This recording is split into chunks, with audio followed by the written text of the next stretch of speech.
Hi friends, welcome back to Happie at Home. If you're new here, I'm Angie Happy Lou, and today I want to share with you my 5 diet hacks on how to stop overeating, a serious problem for most of us, including me. These next 5 tips will not only help you to stop overstuffing yourself and feel that unwanted lethargy, have to unbutton your pants under the table at a dinner party, and maybe even throw up a little in your mouth, yikes. But you'll start to see so many health benefits that come from taking these small steps, and I'll be going over all of them here today. Number 1.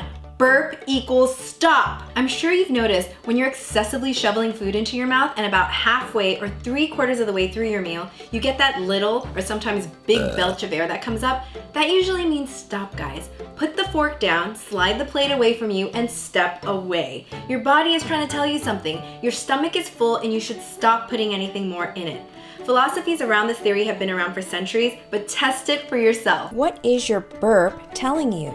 According to Ayurveda, the full burp is a natural built-in function that tells us when we've eaten the right amount for our bodies to comfortably digest. The teachings of Ayurveda advocate for trusting the wisdom of our own bodies over numbers and figures. What is Ayurvedic medicine?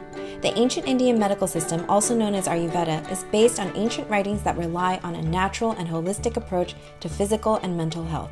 Ayurvedic medicine is one of the world's oldest medical systems and remains one of India's traditional healthcare systems. Note, if you're experiencing excessive burping that is out of the ordinary or making you uncomfortable, see a doctor. Next time you feel that burp, take note of how it makes you feel, and if you continue to eat, burp after burp with caution, or if you just stop. Not telling you to waste food here, but I guarantee you'll feel better if you stop at that little signal from your body and get a to-go box. Number 2, chew 33 to 100 times per bite. Some studies say 30 chews per bite will do the trick, but really, you have to feel it out literally inside your mouth for yourself. It may sound crazy, but the first time I did this, I was having a lot of trouble with acid reflux. And being only in my early 20s and never experienced it before, my dad told me to try, and after just a few meals, chewing at least 33 times per bite, the reflux went away. What happens when you overeat? Your esophagus fills with extra acid from the stomach, resulting in heartburn. Your heart speeds up as your metabolism increases to digest extra food. Your stomach expands beyond its normal size to adjust to the large amount of food and pushes on other organs, making you feel uncomfortable and produces excess gas. Your liver and pancreas work harder to secrete extra hormones and enzymes to break down food, and your intestines absorb macronutrients, vitamins, and minerals for energy or fat. Note, this is how your body may respond when you eat past the point of being full.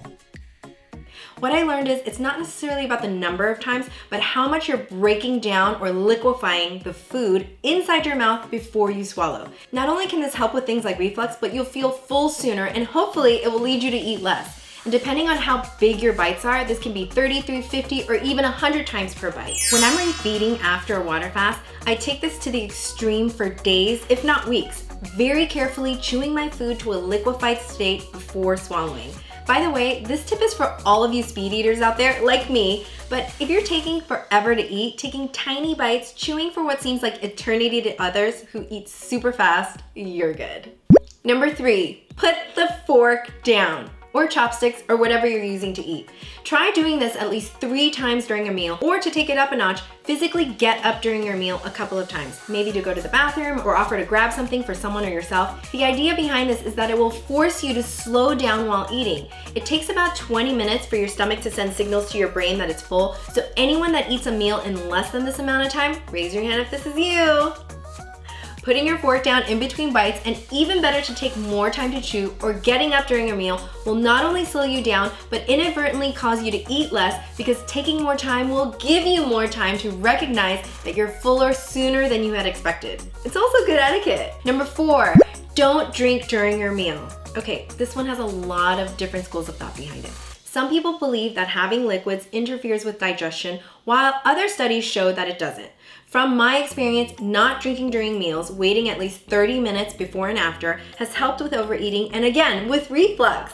If you have to take little sips to help the food go down, that's fine. But chugging liquids in between bites won't be beneficial in trying not to overeat. Have you ever seen those eating contests? They keep eating, then drinking, then eating, then drinking. Oh my God, what does that tell you? And having bubbly drinks will only interfere more with your body's natural full signal of burping, which we talked about in number 1, because you may not be able to tell the difference between that burp versus the bubbly soda or sparkling drink burp. This is a tough one, guys, I know, because there is a major association between drinking and eating together. Our entire social eating culture is based around it. It's just a hack to try if you're interested in testing it out. I've mentioned this before in my Why You're Not Losing Weight video, but cutting certain associations can sometimes be the key to breaking an unwanted habit, like overeating. The best way I can put this is try drinking a large glass of water 30 minutes before a meal, which can prevent you from overeating by making you full, and hopefully lead you to chew more per bite since you're not depending on a drink to help the food go down, and then see how you feel.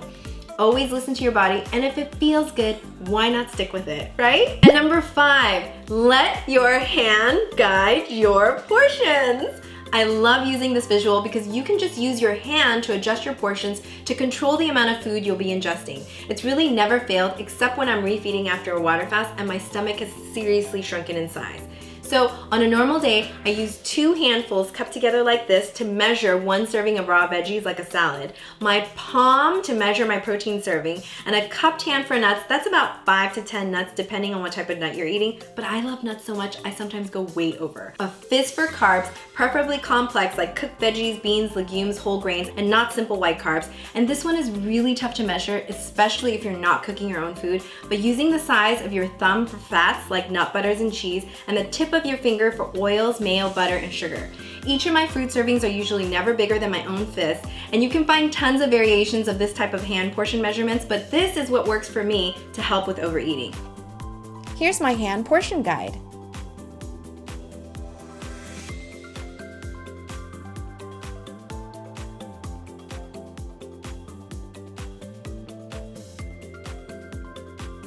And if you're eating out, obviously the servings are way off. So I just tend to split whatever's on my plate by 50% and then see how I feel before eating anymore.